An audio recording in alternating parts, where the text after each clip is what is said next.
Welcome to the Bourbon Van. I'm Phil. I'm Julie. This is what we're drinking now.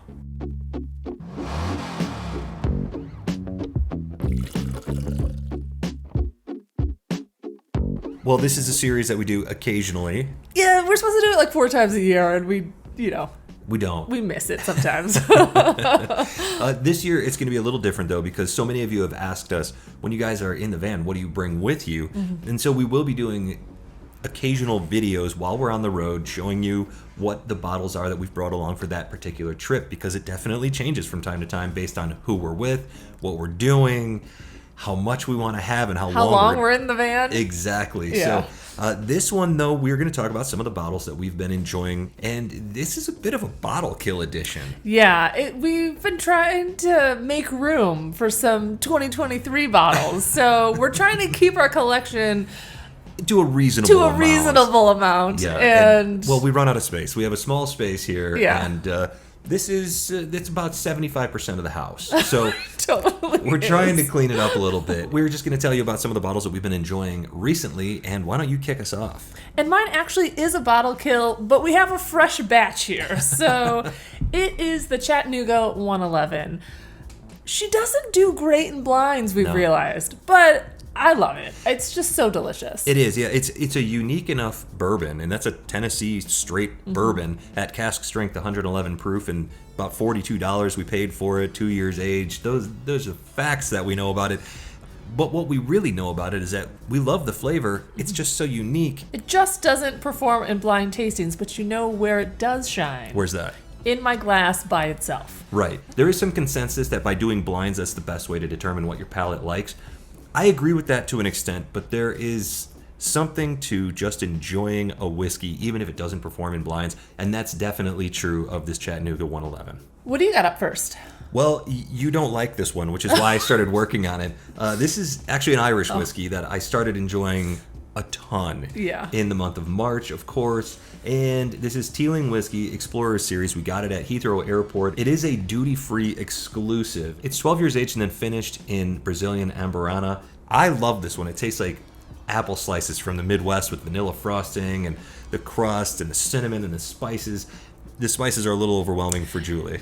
I don't disagree that it tastes like an apple crisp. It totally does, but it's uncooked, and all I get is I just took that bowl of spices, that cinnamon, that nutmeg, and I just chugged it. It's pretty dry, I'll admit, but I generally drink this one alongside a stout, so I don't really notice the dryness all that much, but I love this one. It's almost gone. At 92 proof, just a beautiful sipper for me and my taste buds, and I will be sorry to see this one go. I love this bottle. I will say, if you're looking for a unique Irish whiskey, that one fits the bill. So the next one on my list is a bit of a bottle kill, but because I want it again. It's the Cal 15. So where I'm at with the Cal 15 is I love it. There's no mistaking. I love the tobacco notes. I like the leathery taste. I like the oak. There's everything like deep and dark and delicious about it. But we're at that point of the bottle where it's just not shining anymore. Time to get through it. And it's time to get through it, and I want a new one. You got me hyped for this bottle because now I'm thinking we should drink it today. I know. So this is the Calumet Farm 15 single rack black, 105 proof. A bottle that we weren't sure about at first. Then we fell in love with it. And the thing is, Cal 16, at least the batch that we bought, just didn't live up to the promise of the Cal 15. Now, since we did that review of Cal 16, which we caught a lot of flack for, we actually tried different batches of Cal 16. Tastes totally different. Loved it. But the only one we've seen for purchase is the batch we already have. So Cal 15 still on the shelves here locally. And even though it's a $125-ish bottle, yeah, I think we should finish this and grab another one. Well, and for me, I am a sweet bourbon drinker. I like those sweet notes, but there's something about this Cal 15 that really sings for me. And it's when you're in that mood, it feels like a moody drink when I'm just kind of wanting something a little bit different. It's so delicious. And I'm not one to spend a lot of money on my bourbon, but I'll definitely buy this one. You know, and look at this sepia-toned label there. When we go sit outside after this and enjoy this in the cool breezes, I bet we're going to feel a lot like those guys in this photo right here. Next up for me, it is a rye. This is the Willett. This is a straight rye whiskey. This is one we've had in our collection for about 2 years now. Yeah, it feels too long because we actually have a backup bottle of this. This is a 101.2 proof. They call it a small batch, and you do find them with different proofs. And we have a backup of this that we bought at Willett Distillery 2 Septembers ago. So it's time to drink this stuff down, and you can see there's just a splash left. But this bottle is another one like you were talking about with the Cal 15. It changed dramatically at the bottom. This bottle now tastes like if leather was made out of lemons. It is so leathery, so lemony, and so oaky. I still like the flavors, but it's one that we need to wrap up quick because I don't know if I'll like what it becomes next. Sunset that bottle. Wow. Boy, you said that perfectly. I don't have anything else to say. Willett, we like the rye. Yeah. This next bottle is a beauty. We love that. 1783. How many times have we bought that bottle now? So many. I think it's probably one of our most purchased bottles. And we rip through them because the reason I'm showcasing this, not because I won't drink it on its own, because I will. And all summer long camping, this will probably be a staple. But we barrel aged some old fashions, and we're in that in-between season where it's going cold, and then it's warm, then it's cold, and it's warm. And I think drinking old fashions this time of the year is one of the most perfect cocktails. And the one that we've got in there right now is really interesting. We've been changing recipes, trying some different things, and this one is this 90 proof 1783, which the price just went up on it. It's $21.95 a bottle now. Man. It used to be $20, and it was a great buy, and now it's still a great buy. Yeah, totally. But 90 proof and well aged. We think this one is in the neighborhood of 8 years aged. Great for the price, but in the barrel right now is 1783, and we've got some toasted coconut syrup in there and Angostura bitters. A little bit of a tropical old fashioned. Yep. We actually used a lime twist instead of an orange twist with it.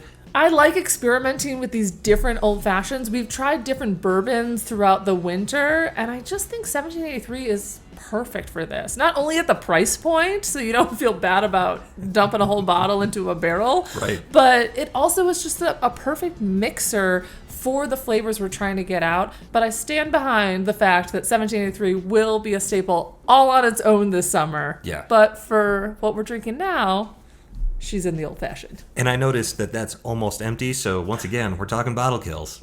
Last bottle, and this one might be a bit of a surprise. We don't talk about finished whiskey a lot, but this is High West. It's their American Prairie Bourbon that's been finished in, I can't remember which type of wine, Merlot barrel casks for 7 months. This is bottled at 98 proof, and we got this one down the street at Trailhead Liquors.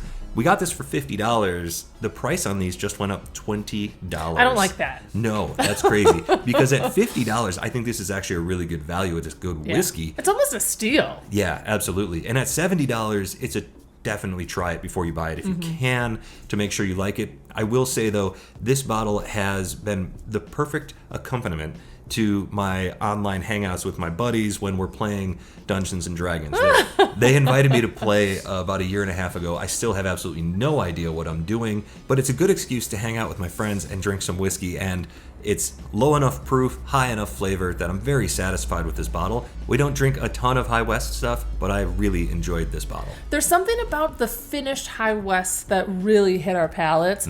That Aquavit finished rye is like one of my all-time favorite finished whiskeys. It's one of my all-time favorite rye whiskeys. Yeah. It was absolutely delicious. So if you see an Aquavit finished High West, you probably want to get that one. But this bourbon has been fantastic, even though I am terrible at D&D. So there you have it. That's the last of our bottles, and that's definitely going to be a bottle kill relatively soon. There's nothing left in there. That's what we're drinking right now. Let us know, what have you been enjoying lately? What are you drinking? And most importantly, what are you drinking when you're playing D&D?